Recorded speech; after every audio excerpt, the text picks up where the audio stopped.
Hey everyone, welcome back to Toasty TCG. Today we're going to be kicking off a brand new segment called How Does Yu-Gi-Oh Work?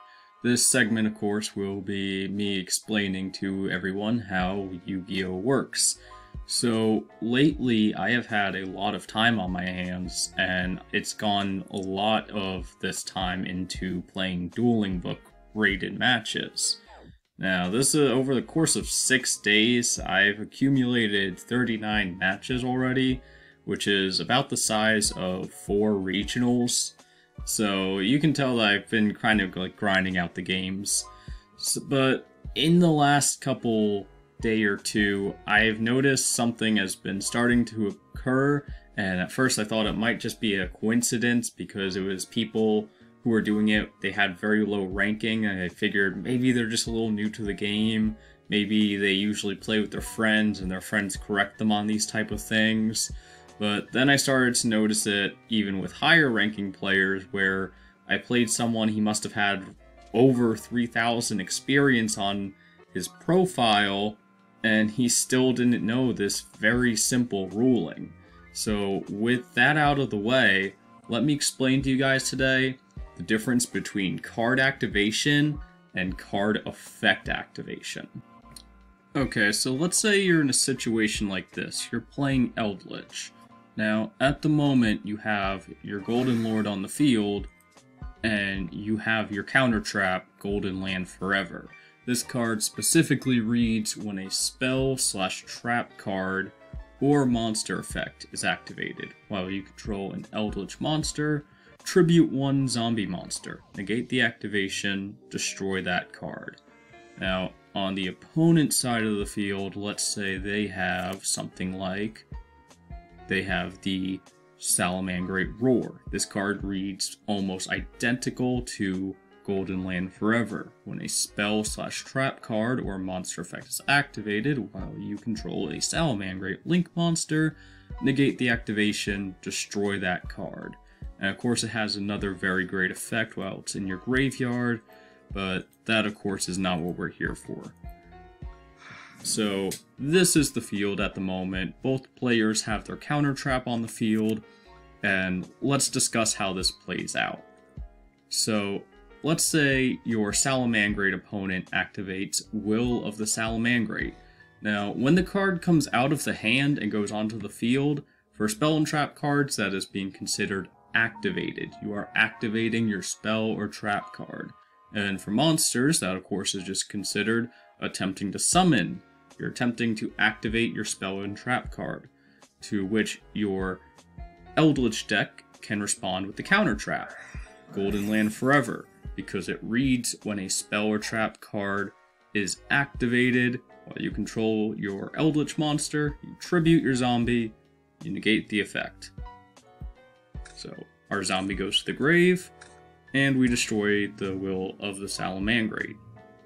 Now, let's put this in a little bit of a different scenario now. So, say we activate Cursed Eldland. So you cannot declare your attacks except with zombies, you can only use one of the effects once per turn, and those effects are you can pay 800 life points and add an Eldritch monster, or 1 Golden Land spell or trap from your deck to your hand. So, let's say we attempt to activate our Cursed Eldland, and our opponent does not respond to it. They feel like they're going to be clever, and they're going to negate the activation of our effect. So let's see how that plays out, and I'm going to explain to you guys step by step why it's not right, and what you can do to justify and modify your play, so you don't have this situation happen to you. So, we pay our 800 life points. So, since we're paying the 800 life points, this now means that our opponent has agreed to let us activate Cursed Eldland. They have not negated the activation, so it is resolved, it is on the field, and now we are not activating the card any longer, we are activating the card effect. Now, say they flip Salamangreat Roar. They think this card just negates everything. There's nothing in the game Salamangreat Roar cannot negate. It says it negates spell, negate trap, negate monster effect. Unfortunately, the way it reads is when a spell/trap card is activated, not when a spell/trap card effect is activated. So the activation of our spell card has already resolved. They have missed the opportunity to use their counter trap, and they are not able to negate Eldland activating its effect. We are not activating the card by paying 800 life points. We are activating the card's effect. Now, the reason I have been running into trouble with this is, as you all know, I play Thunder Dragons. I've come into a lot of scenarios where I go to banish the Thunder Dragon Fusion from my grave. This card specifically reads, you can banish this card from your grave to search one Thunder monster from your deck. Now, the confusion here with a lot of Eldritch and Salamangreat players, it seems to be, as I've already stated before, that for some reason they believe that their counter trap just negates everything in the game. There's nothing it doesn't stop, it stops everything. But as we've already explained, that logic is completely incorrect, and it's just based on this weird ideology that they just have this invincible counter trap. So, as I've already mentioned, we are not placing the card on the field. The spell card is not coming from our hand and going onto the field. It is activating its effect from the grave, banishing it, and searching me a Thunder monster. So because I did not place the card from my hand onto the field, it cannot be negated by Salamangreat Roar. It cannot be negated by Golden Land Forever.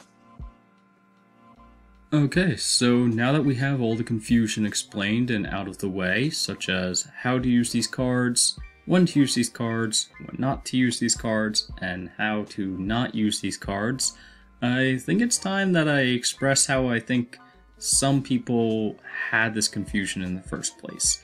There are cards out there like Borreload Savage Dragon, for example.